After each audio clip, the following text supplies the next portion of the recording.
have you seen Steel Magnolias? Oh my god, yes, I love that movie. Jonesy, you've seen it, right? Hey, Tony. Yeah. You've seen Dracula, right? Oh, I love that movie. It's so good. Lena, you've seen it. What do you think? Filmspringa!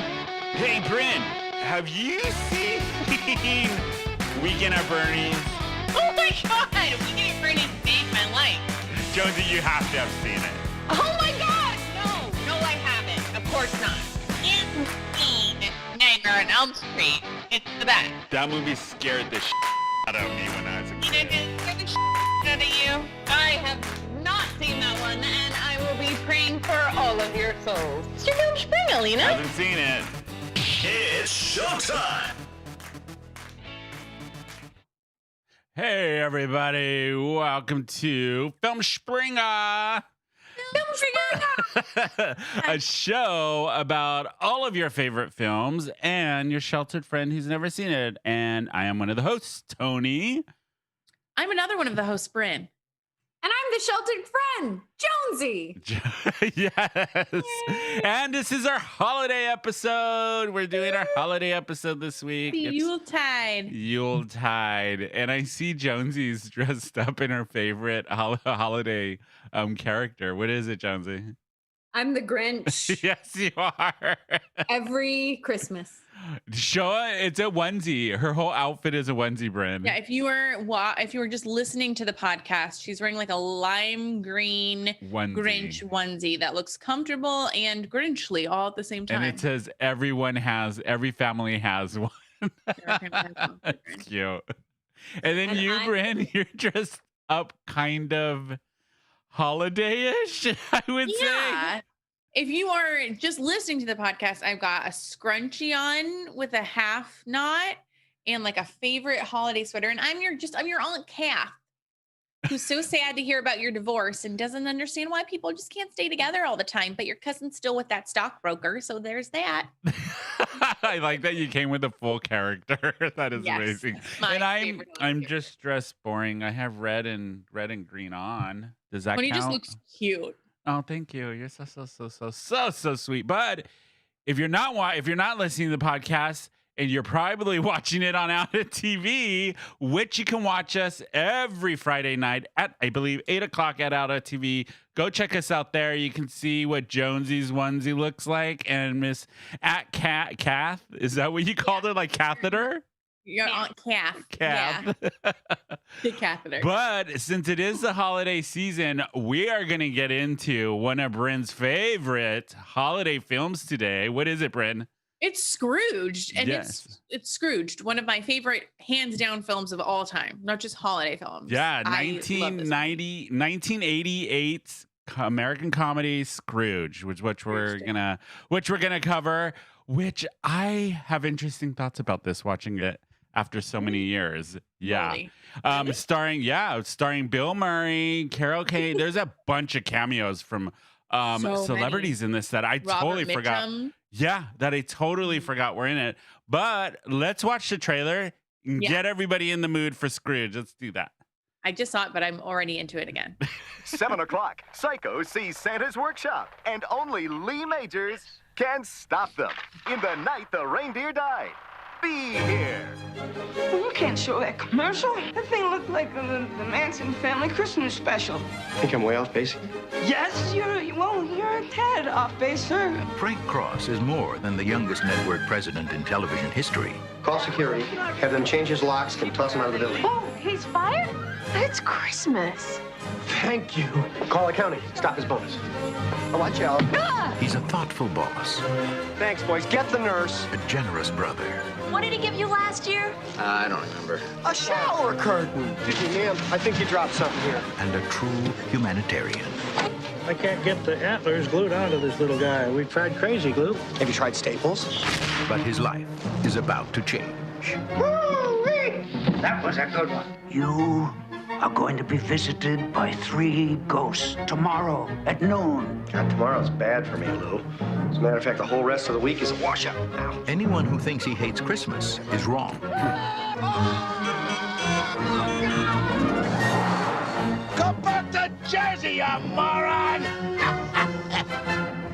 it's ghosts he hates. I love that bit! I'm the ghost of Christmas present. Bill Murray. Karen Allen. You sounded like you'd seen a ghost. A ghost? John Forsythe. Bobcat Goldthwait. Hey! You glad to see me, or is this a shotgun in your pocket? You know this one? Everybody knows this one. Let's go now. Now does everybody know this one? Carol Kane. Robert Mitchum. I really care! David Johansen. Oh, I'm having the weirdest day! This holiday season, see Bill Murray get Scrooged. Hey. Yes, Funny. Scrooge. So I will cover the plot really, really quick. It's basic. It is a retelling of the Christmas Carol with Bill Murray in the Scrooge part, and he's playing Frank Cross, an executive president of, is it IBC?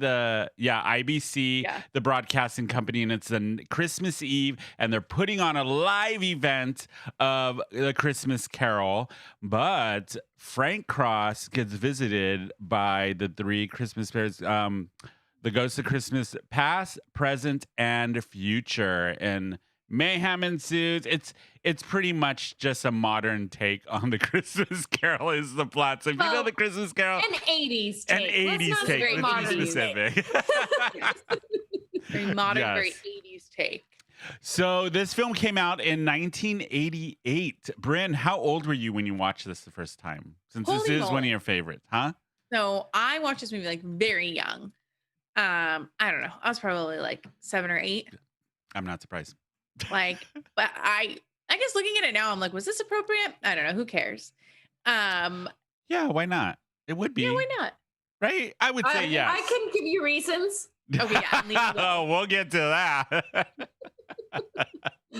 This was Bill Murray had taken a 4-year hiatus from acting. Yeah. He was living in Paris. Really? He was living in Paris, and he was like, will I ever return to acting again? I don't know. And then he finally decided he wanted to come back. This was an older script he had already gotten. But by the time he came back to acting, he was like, I don't want to do any of these other scripts I'm getting. I want to do this one that I got. And they basically gutted the script, completely redid it. Yeah. And wasn't the two other writers from SNL that he worked with on SNL? Yeah. And before Scrooge, he did Edge of Ecstasy or something like that bombed some movie after Ghostbusters, because Ghostbusters had come out and it just catapulted him, and he was not used of the popularity. So that's one of the reasons why he took a 4-year hiatus. Caddyshack huge? He was in in Caddyshack? Yeah, he was in Caddyshack, but like he was sort of like a goofy goof off SNL type character in Caddyshack. Yeah. In Ghostbusters, he was like a breakout star. Yeah, Okay. Ghostbusters put him on the map as like a movie star. In his own right. Yeah. And he said that he was even nervous about doing Scrooge because all of the other movies that he had done were ensemble films. And Scrooge was his first. So he was very nervous. So they like gutted it. They completely reworked it. He should have been nervous. Yeah, I would have been nervous. Are you kidding me? I don't know if that was a dig, but let's move on. We'll get there. Whoa, oh no. Right. Is this going to turn into a Mermaids episode again? Oh, man. Gosh. Mermaids. Oh, I just had a gosh. lot to say about what the church had to say. Okay. No, okay. So we decided to do this movie. They completely reworked it. They like gutted it. And then he did it, and it turned into an American movie classic. A lot of people play this one during Christmas for I love sure. this movie. It also the main problem when this film came out and making the film, when I was doing the research for the podcast, is Bill Murray butt heads with the director. Yes, director a lot. I'm looking up who the director is because I totally forgot his name. Richard Donner was the director. No, Richard Donner. Yeah. So and they rewrote the script a lot, and he improvised most of it. Bill Murray did. Richard Donner said it was like, so Bill Murray improvises a ton, which I guess Bill Donner was like it was hard to direct And he said it was like being a traffic cop on like 34th and Broadway when all the lights are out. Oh shit! And you're directing the traffic. Didn't Bill Murray say that it was a miserable experience doing this film? That it was not good. Carol Kane, who plays the ghost of Christmas Present, had a terrible time making it. She would just cry and cry. We'll get to that because their whole twist on it is that she's very mean and hits him and a toaster. And a toaster. I like the she rehearsed, because for people, there's lots of spoilers in this film, in this episode, so you don't want to hear the spoilers, sorry, but she the movie's like 25 years old. I know. 30 years old. Her character, the ghost of Christmas Present, comes out ballet, fairy, all this stuff. So she trained with a ballet instructor to learn how to go up on point for the film for months beforehand. And the director wanted to put in a body double, an actual dancer to do all the ballet dancer. But one of the writers saw Carol Kane rehearsing the dance on her own and thought her doing it is going to be way more funnier. Better. And so they kept it in the film.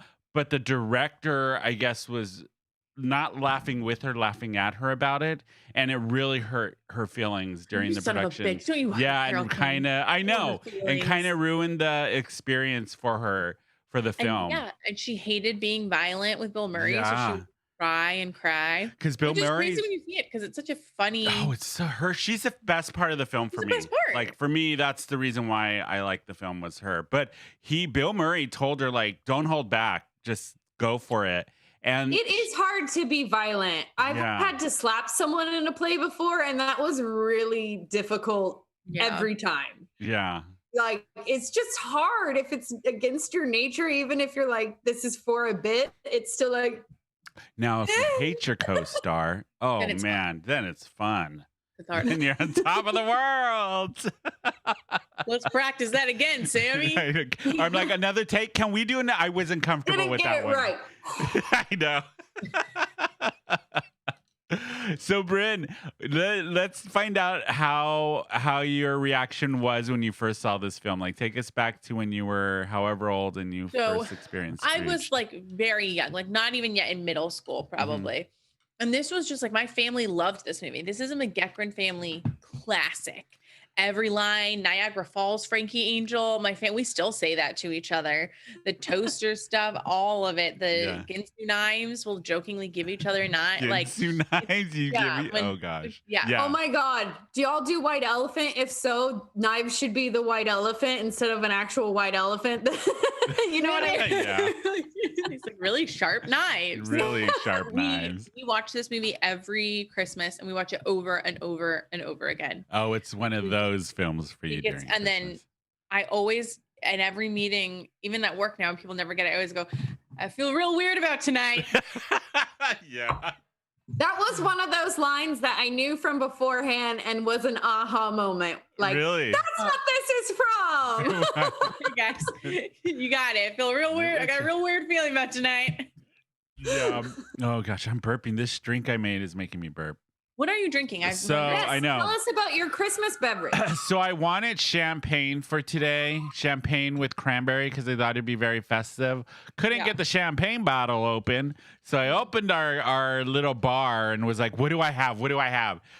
This is rum chata with apple cider, like non-alcoholic apple cider, sparkling water type of thing. Oh, a little bit of triple sec. And then just regular sparkling water. And it tastes very like apple pie, kind of. Because the rum chata is very cinnamony. Yes. So that with the apple cider, it's like apple pie with a little bit of citrus kick. All right. Everyone's like, we don't care. Get back to the movie. I know. They're like, no. Drink recommendations for you guys. Yeah. Be grateful. There you go. So, what else with this film with you, Brynne? I just like this film makes me feel like home and like very safe and nice, even though it's like a crazy movie with like all sorts of like very scary sound effects and like it's sort of a sad, very sad parts. But like the Niagara Falls Frankie Angel, like I always cry at that. My brothers and I, sisters and I say that to each other whenever one of us gets teary-eyed. We're like Niagara Falls Frankie Angel. Yeah, I love this movie. It is such a special place in my heart, and no one will ever tell me otherwise. What about you, Tony?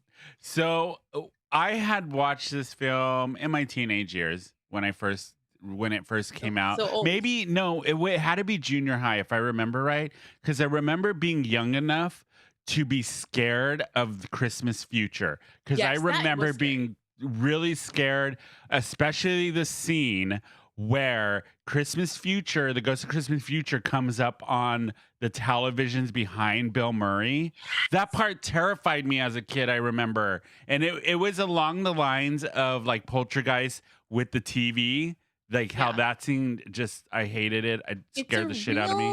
Heavy late 80s, early 90s TV is the root of all evil. And Yes. it's all, and, like, is evil. Like there was a real niche like in that time period of like TV is the devil. Yeah. And the evangelical church was on board with that wholeheartedly. Okay. Yeah. Well, the same with Jehovah Witness. I remember being told, like, no, TV's like bad. No, you're gonna get sucked in, and that's the end of it, pretty much. My dad would come home from work, and like, if we would be watching TV after school and like with mom, and like we'd hear him pull in, and it'd just be like, click, everyone scatter. Look busy. We used to do the same thing. When me and my brother used to have to be like, we'd come home from school and babysit the younger siblings. We'd try to watch whatever we could, whatever bad thing was on TV until mom got home, and then change the channel like really good. And then I remember, I forget what movie it was. I'm going to have to think about this. Is the movie that I discovered the recall button that my mom would push and go, oh, this is what you guys were watching. You gotta go to PBS, then go to something else. I know. I didn't figure that out till like a while later when I was a kid. But the first time I saw this movie, I have to say the whole part of the movie that I loved was Carol Kane. I just thought she was hilarious in this. And I remember like her voice and the lines, the whole toaster scene, all of it. Everything about her in the film was like the highlight for me in this film, which I think we have a clip of my favorite part of her in the film. We're going to play that so everybody can watch. Why did you do that? Sometimes you have to slap them in the face just to get their attention. Fine. Slap me in the face. But you kicked me in the balls. Frank, it's time to begin our journey. Now, close your eyes and think. No. You close your eyes. Oh, no. I'm through. Don't be quarrelsome. Close your eyes. And think of snowflakes and moonbeams and whiskers on kittens. No picking. Of rainbows, forget-me-nots, of misty meadows and sun-dappled pools. Oh, look, there's Mr. Hedgehog. I wonder where he's going. Perhaps to Harlem. Practice. It makes me laugh. Oh, my jaw. Oh, sometimes the truth is painful, Frank, but it's made your cheeks all rosy and your eyes bright as stars. If you touch me again, I'm going to rip your goddamn wings off. Okay? Oh, you know I like the rough stuff, don't you, Frank? I love that. It makes me laugh. I love her in this film. I love her. And for people who aren't familiar with Carol Kane, she's currently what's it called? I just lost the show she was in. I just had Incredible Jimmy Schmidt. Yeah, she's in that. I used to love her from a movie that nobody ever watched. But me and my brother, for some reason, liked this movie growing up, The Lemon Sisters. Yes, I love The Lemon Sisters. It's a good film, and she's in it, and she was very comedic in it, but also it had a very dramatic side to the film. Lena, have you seen The Lemon Sisters? Never even heard of it. Oh dear Yep. Lord in That's heaven. what I thought. I love her in this film. She was the highlight of the film, even when I rewatched it now, because it had been many years since I've watched Scrooge, probably a good 10 years. But I forgot how mean this film is, and how It's mean, so mean. the character Frank Cross is in the film. Elliot Niedermeyer. Yeah. I also forgot Danny Elfman did the music for the film. Yeah. From Very from Oingo Boingo, yeah. Also, But- when Carol Kane first comes on The Ghost of Christmas Present, her first line is, I'm sorry, I'm feeling a little muddled. Yeah. And that is the first thing that Glinda the Good Witch says in the movie The Wizard of Oz. Well, the director, Richard Donner's, got Carol King to be part of the film by describing the character of The Ghost of Christmas Present as a deranged Glinda. And Yep. she said yes to it. She's like, yep, of course I'm going to play that part. That does sound fun. Right? So Wouldn't- fun. That's I know. And also what's this the Christmas past? David Johnson. Oh, it's like something Poindexter. 'cause he changed Poindexter's his name. Poindexter's his music name because he's a Yeah, musician if you guys too. don't yeah. recall him from the movie, he is the guy that sings "Feeling Hot, Hot, Hot." Yeah. So he plays the Ghost of He Christmas sings that in Past. real life? Yeah. Yes. Yeah.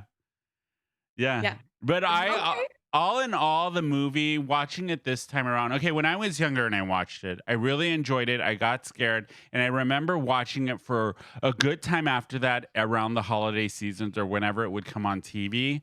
But then it kind of dropped off for me over the years. But then revisiting the film, I forgot what a mess of a film it is, in a way. I know Bryn's going to kill me for this. Mess. Yes, it's a little messy. Like, I just think Has a lot of character and I heart. feel that the director did a horrible job directing Bill Murray in this film because Bill Murray is yelling the whole time. Yeah, he is. So And I'm like, yelly. yeah. Oh my God. He's always at a level 10.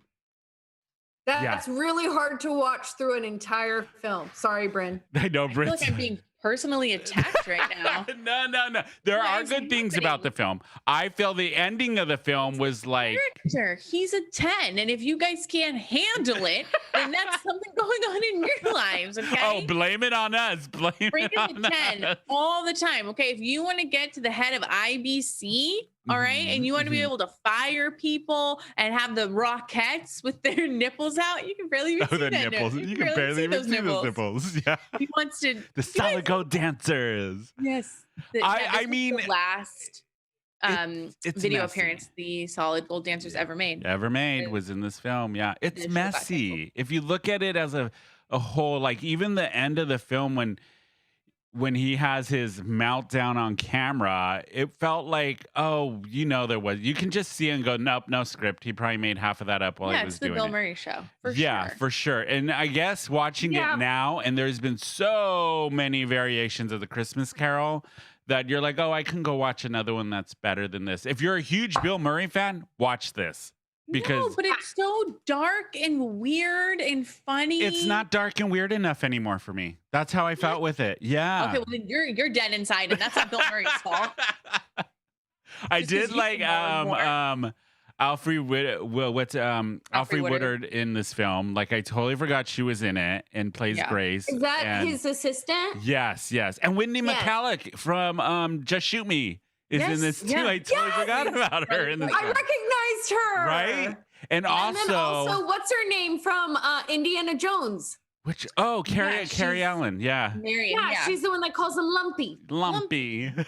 yeah. I also She love was that. the other best part of this movie, Yeah, but it also felt so out of place. Well, she said in an interview that she never felt in sync with Bill Murray because she came from the Royal Shakespeare background, doing all theater stuff. So she was used to working on from a script, but doing the improv, she said it was just a hard time because she never knew where Bill Murray was going to go. Well, that's Hollywood, baby. If you can't handle Look it. at her. I also love that they, just like the last movie we did, Die Hard, last week, there were two people in Die Hard that were in Goonies. There are two people in this film that are in Goonies. Did you guys catch who they are? This is No. a test for both of you. Come on, Brynne. I don't know. Mary Ellen Trainor is Mary in Ellen, this movie. She's in this movie. Yeah, she plays one of the executives. Like and did you catch the other one? Oh, the executive that he sexually assaults. Yes. Yes. I remember that. Yeah. But no, who's the other? Again, Do you recognize who the other one was in this film? Actress? No.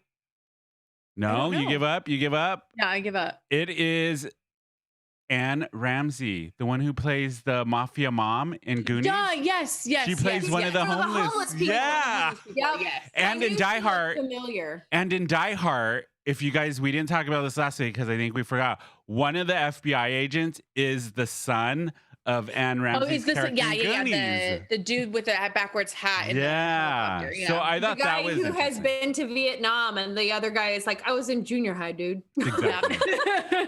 But so I just totally forgot about a lot of random actors that were in this that have been in a lot of other films in the 80s and 90s. There's so many people. Film. It totally is. So is yeah. Die Hard. Yeah, I agree. But it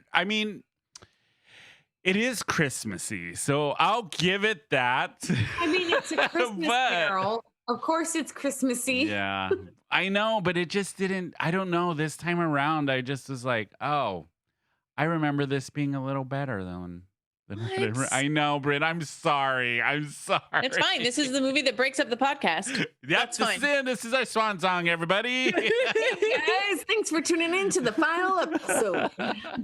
I love this movie so much. What about it do you love? I want to dive into this before we get into name drop. I love the Bill Murray-ness of it all. I do. I really love it. I love the scrape him off. There's so many good lines. Scrape him off, Claire. Him when he does his Richard Burton impression.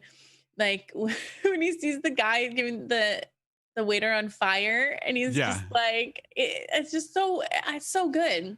And in the fall when he's leaving the restaurant, that was real, and they kept it in the film. Yeah, they kept it in the movie. Yeah. But I mean, Brynne, as a film as a whole, if you're looking at it based off of the writing and the directing, try to take your rose-colored glasses off. Would you still view it the same way as an American treasure? If I am taking my nostalgia goggles off, I'm thinking this movie holds up. Okay, if you say so. I think it's funny and weird and dark and like comedic. Yeah. And I will say that it does, like, rewatching it, there are some parts of it that seem disjointed. Most of the movie. But no, I think it's very stylistic. Yeah. And, there are some parts, like one of the main images that I remember from this film is Carrie Allen's character, Claire, when they visit her in the future, and that very stark white and black imaging they do in that scene with everything. Like, and the thing that's funny is if you're watching it, you see the character of Grace, who is Alfred Woodard, her character, with her son in a padded room. And the son looks maybe in teenager. So I'm like, wait, it's not that much in the future, but they made it like a utopia the way her dress. It was like all like and then they go to Claire, like, handmade. Exactly. Kind of outfit. Like she's one of the gray ladies. Yeah, that's true. That is what it looks like. And then they go to Claire, and it's all this black and white with the harsh makeup and everything. But that stuck in my head. I remember as a kid when I watched that imaging, and the imaging of when Bill Murray sees his funeral and his brother, who's his real life. All his three brothers are in the film. His three acting brothers. His three acting brothers are all. One plays his dad. One plays his brother, James, and then one plays just like a guest at the party. You couldn't get him a better part, Bill Murray. I know. You're just guest number 2. Yeah, it's his least favorite brother. Yeah. But the scene where he's at his funeral and the only people there are his brother and his wife, and he ends up like burning. For some reason, that scared me too as a kid. I mean, that's very scary. Yeah, he's in the box and he's like screaming and freaking out. Oh yeah. I have to say the visuals of this movie cinematography, the costuming, all of the makeup, all of that still holds up. That was all like fantastic. Yeah, and then Okay. there's a scene where the homeless guy and he finds him frozen. Oh and he's gosh, yeah.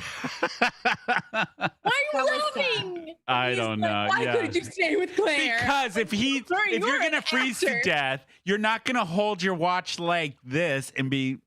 If you're dying, no, that was just like this is too. It sort of reminds me of like Tim Burton, like Batman. Batman a little Returns. bit, yeah. Yeah. Well, I do love that Annie Lennox and Al Green wrote the finale song, "Put a Little Love in Your Heart." They did a remake. Miles Davis is in this movie. Oh, I know. Is it that random? It's insane. So weird. But since we are halfway through the show, it is time for. Let's start. Dolly Parton. Rachel Maddow. I spend an hour with her every single day. I once played a drinking game with Celine Dion, Liza Minnelli. Cher. Laura Dern. I don't know her. Who would you say is the most famous person in your phone? my good friend Ben Affleck and his crippling addiction to back tattoos. I have the best Lady Gaga story of all time. Hate him, loathe her, over them, cancel it, tell me everything. Yes, it is time for Name Drop. This is where we are going to take an actor from this film, Scrooged, and see if we can pair him with another actor from the next film, like 6 Degrees style. So last week we left it up to the audience, remember? Because we picked Die Hard.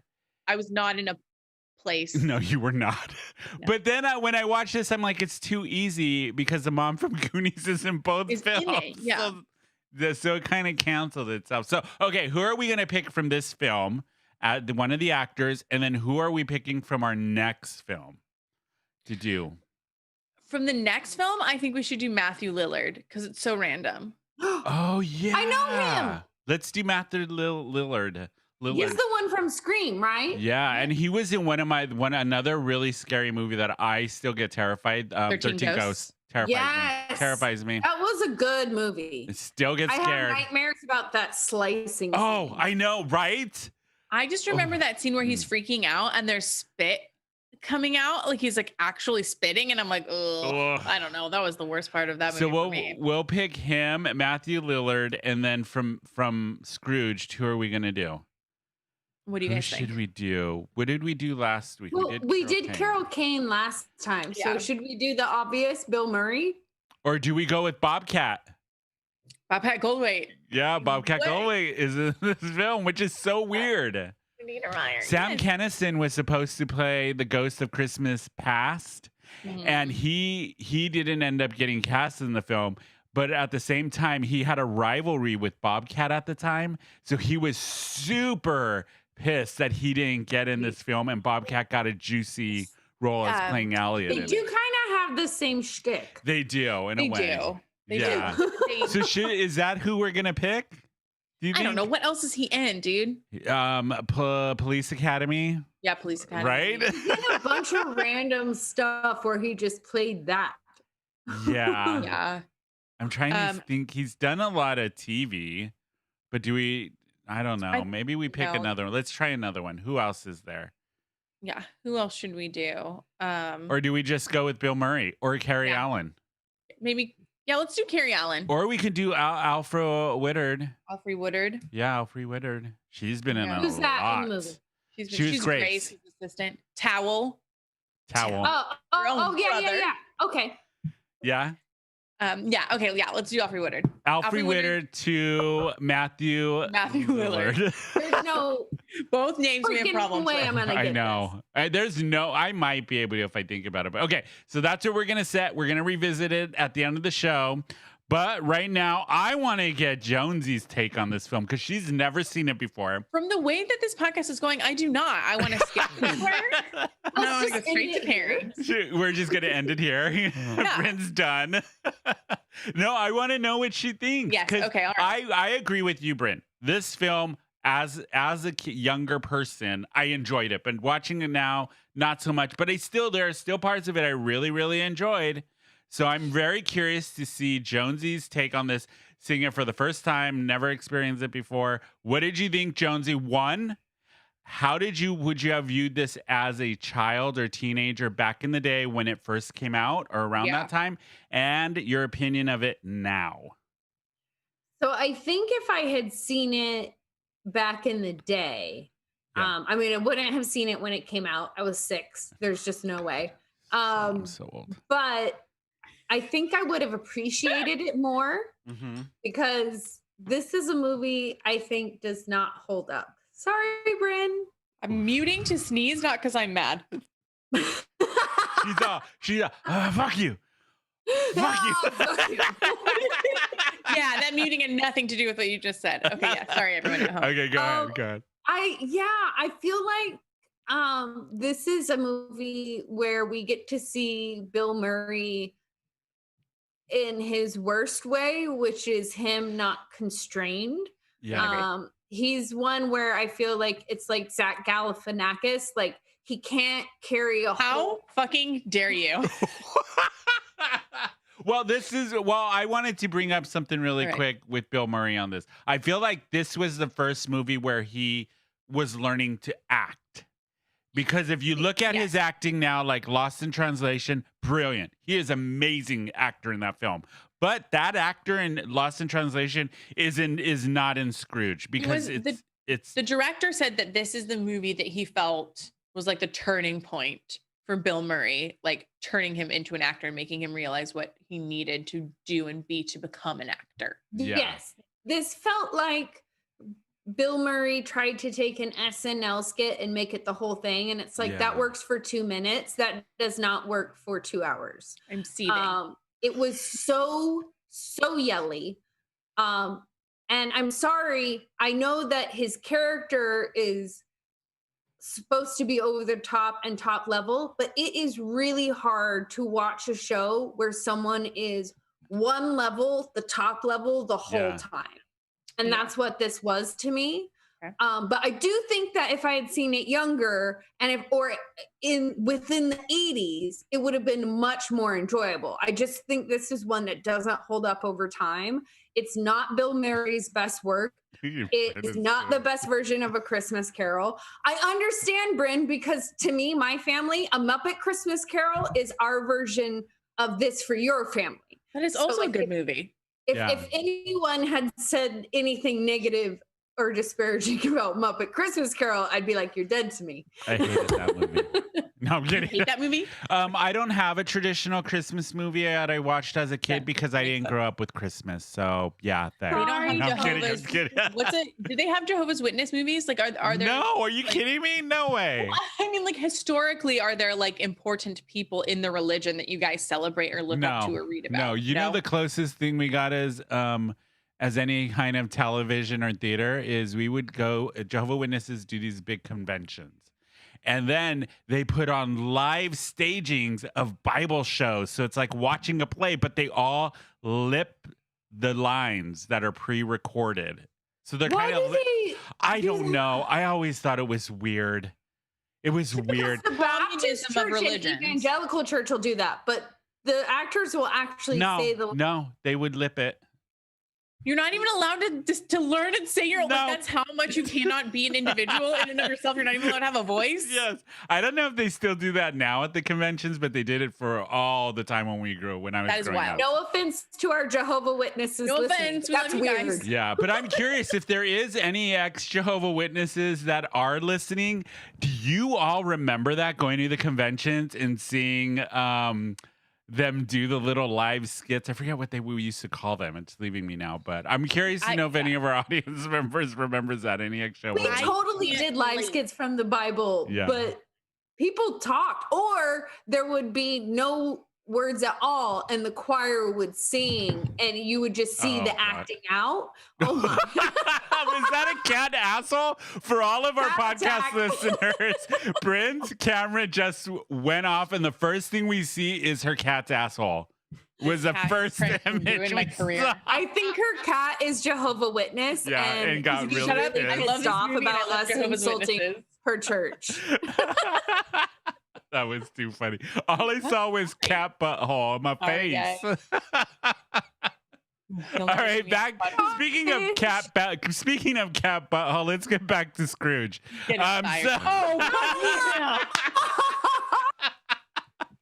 Brynne's gonna kill you. Brynne's gonna kill us after this show. She is done. Okay, Jonesy. Coming to our final show, guys. Okay, Jonesy, I want to know what Mom and Pop Jonesy would have thought of this film. Let's get into this with your religious parents. Mama and Papa Jonsey and their religious. Yeah. Yeah. So there was, the nipple scene. So that's not great. No. Nipples. It was just the top part of their nipples. That's all. Still a nipple.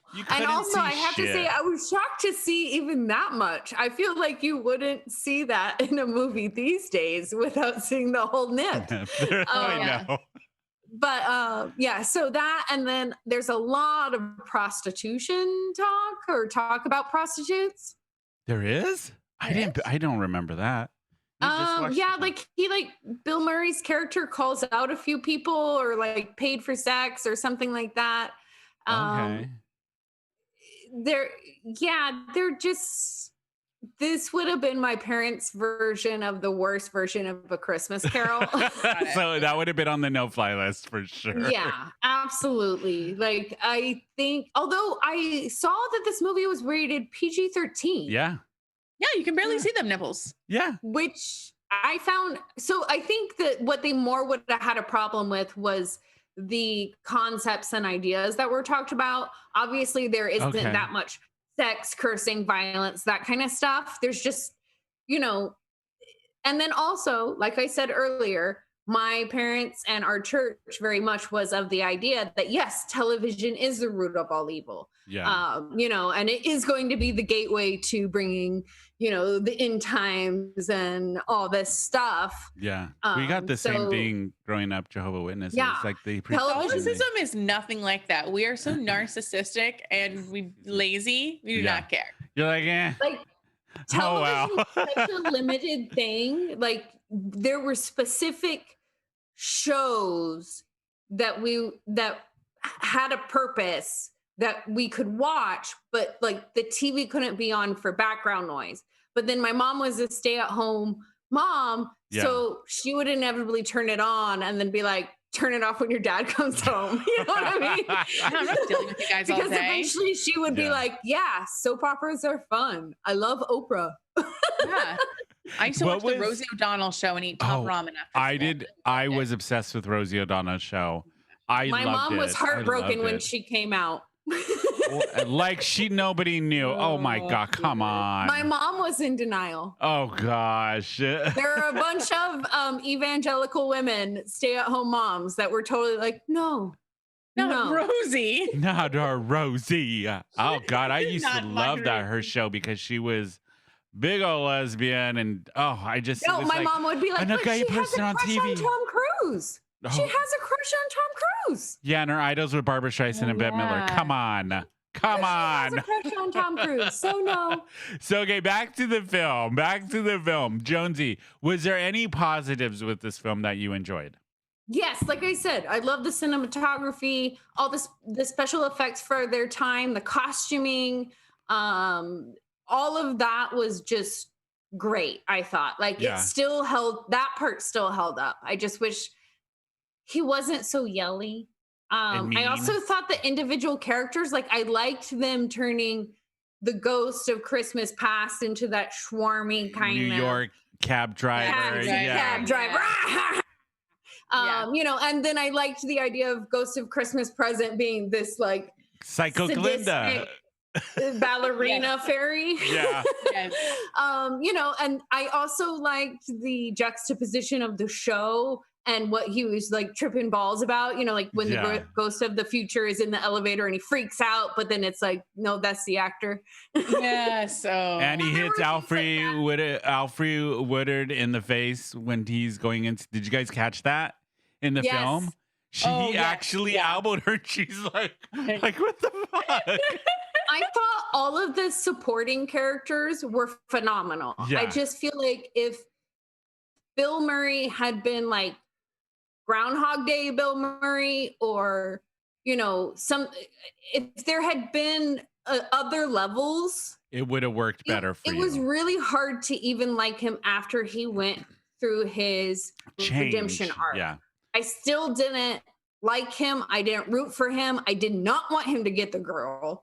I thought she could do way better just Brynne being is alone. gonna smack you. Like, it just, I'm sorry, Brynne. I did not think this was not Bill Murray at his best.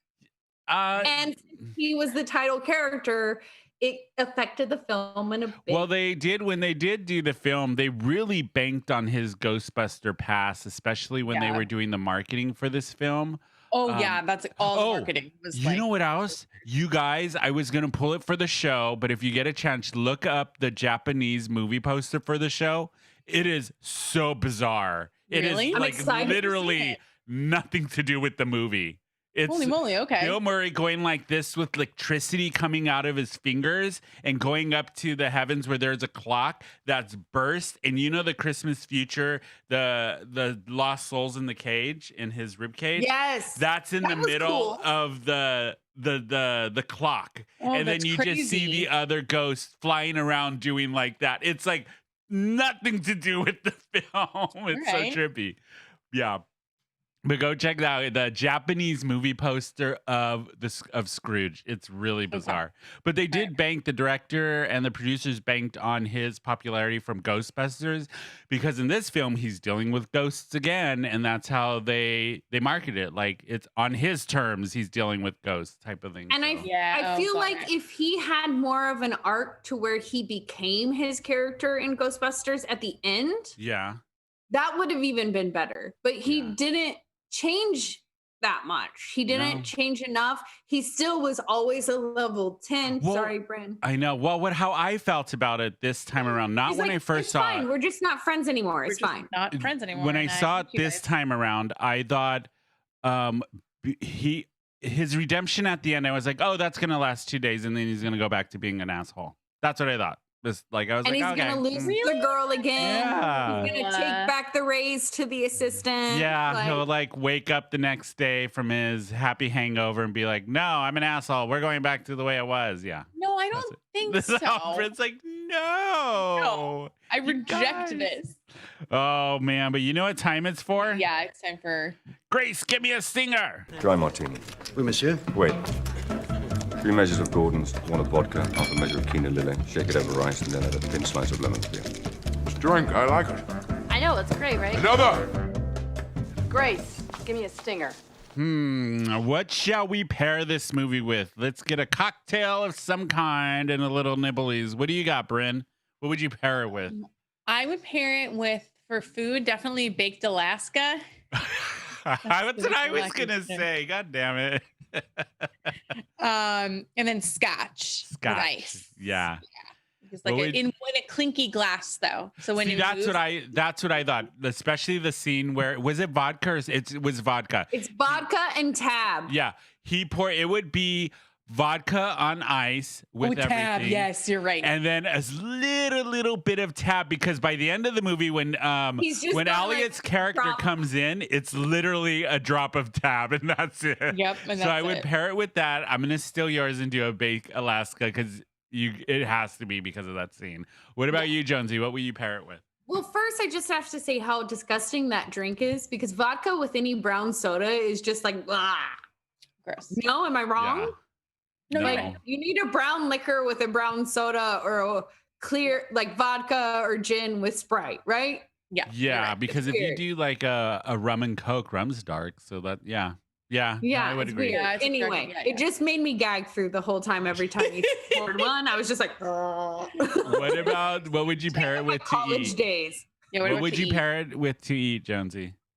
No, okay. So the drink I have to think would be a spiked eggnog, because that's still Christmassy. Okay. And then to eat, I think it would have to be like that stale Chex Mix Muddy Buddy stuff that everyone makes at Christmas time and only at Christmas time, except it's stale because this movie is stale. Oh. Okay. Wow. Yeah, okay. Did you know it was nominated for an Oscar for Best Makeup, but they were up against Beetlejuice. Best makeup. Yeah. They were up against Beetlejuice. Yeah. Also, Beetlejuice, right? Well, oh, yes. Okay. Brynne, what was the name of the TV show at the beginning? Reindeer. Oh, is it Reindeer Games? No. Oh, I forget what it is, but it's that part I remember with Santa and Mrs. Claus, and she's like, they've been bad. It's $1 Million Man. Yeah. That's Yeah. So okay, let's give this film some grades, shall we? Do we have our answers for? Is that? Oh. So actually, guys, last time. Hold on. No, let's do name drop first. Let's get that out of the way. So did you get it, Brynne? I did. No, you didn't. Did you really? Yeah. How? We literally just talked about it like 10 minutes ago. So he's not drunk right now. Oh, that's true. Yeah. I'm never drinking again. Alfred Woodard was in that. Remember that movie Heart and Soul? Yes, Heart and Soul with Downey Jr. Downey Jr. Yeah. And Kevin Bacon's wife's in it. Kira Sedgwick. Not Kara Sedgwick.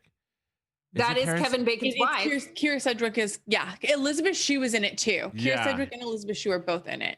Kira Sedgwick. I'm thinking of Kara Knightley. The names. Okay, Kira she's Sedgwick. way too young for that. Okay, and go Kevin ahead, Brynne.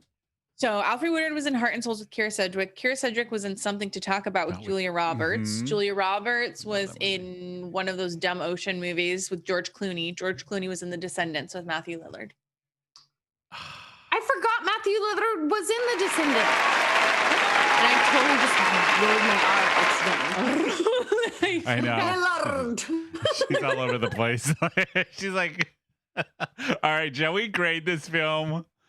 No, Brynne's gonna get so mad. I'm 100% taking off my nostalgia goggles. All And this movie right. gets an A+.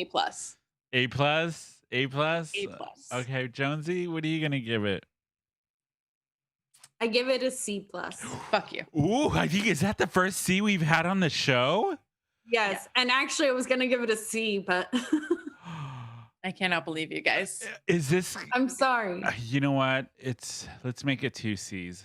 I feel betrayed Brynne. on a I'm level. so sorry. The only reason why I'm not giving it I'm gonna do it a B- because of Carol Kane. That's what my grade is. Only because of her, nothing else in the film. Only because of her. You guys are the worst. The movie doesn't hold up. Bill Murray cannot carry this film. He is at his least enjoyable. It's a I don't one note blame from him. Bill I Murray. blame the director and the writing. I blame As Kath would say, I'd agree with you, but then we'd both be wrong. So again. Every family has one. Great. So Jonsey, what would this get a stamp in the Filmspringa passport as? No. No, that's And I gets a really big want O. to use our music. I know, but that got a buzzer. So no, you're not going to I'm recommend sorry. it. I just think there's better Bill Murray movies to watch. for if you sure. Don't know Bill Murray. And there's better Christmas carols to watch. There's better Christmas movies. Die Hard is a Christmas movie. This is a great. Christmas movie, but not a good one that holds up. I'm sorry. And if you are in a position where you do need to watch this film or it comes on, just watch Carol Kane in it. That's it all. That's my you opinion. are forced Here's in the a thing. hostage I think, situation. If you're in cooking a Nakatomi Christmas Towers and they meal- make you watch Scrooged. Just watch that part. If you're cooking a Christmas meal and this comes on TV in the background, let it play.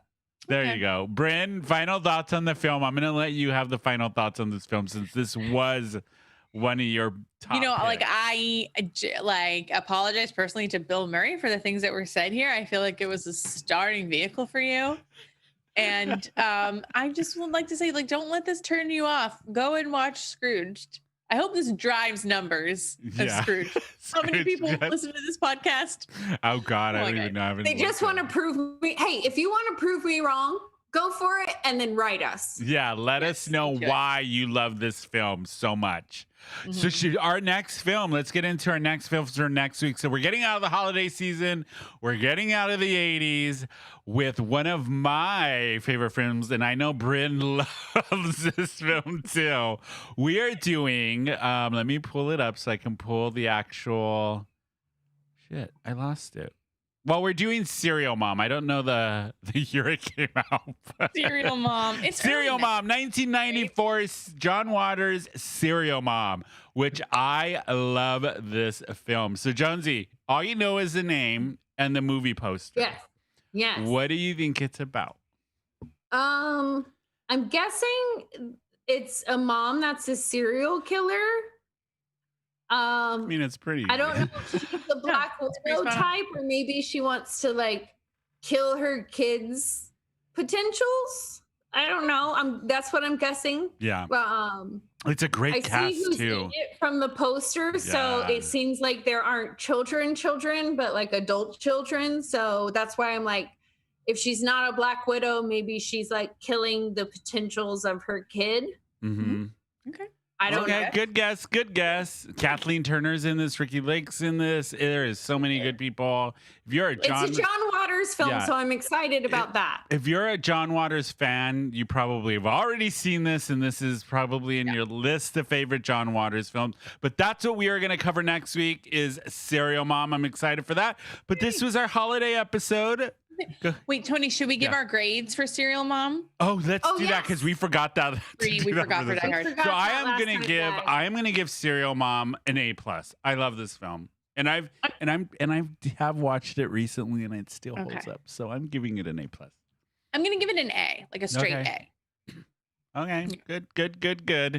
And don't come in, Brynne, purposely hating this film to do Revenge of Scrooge. Serial Mom is also a favorite of mine, and I would never do that to John Waters. Okay. And that's the type of person that Kath is, but Brynne's gonna give it. Well, and here I'll tease something. At some point in the new year, we're going to show these guys a film that us evangelical kids grew up with. God. So Brynne can hate on that. I'll save up all my hatred for that. Switcheroo. Yeah, that's going to be a real thrilling episode. But anyways, this is our holiday episode. You can follow us on Filmspringa on Instagram.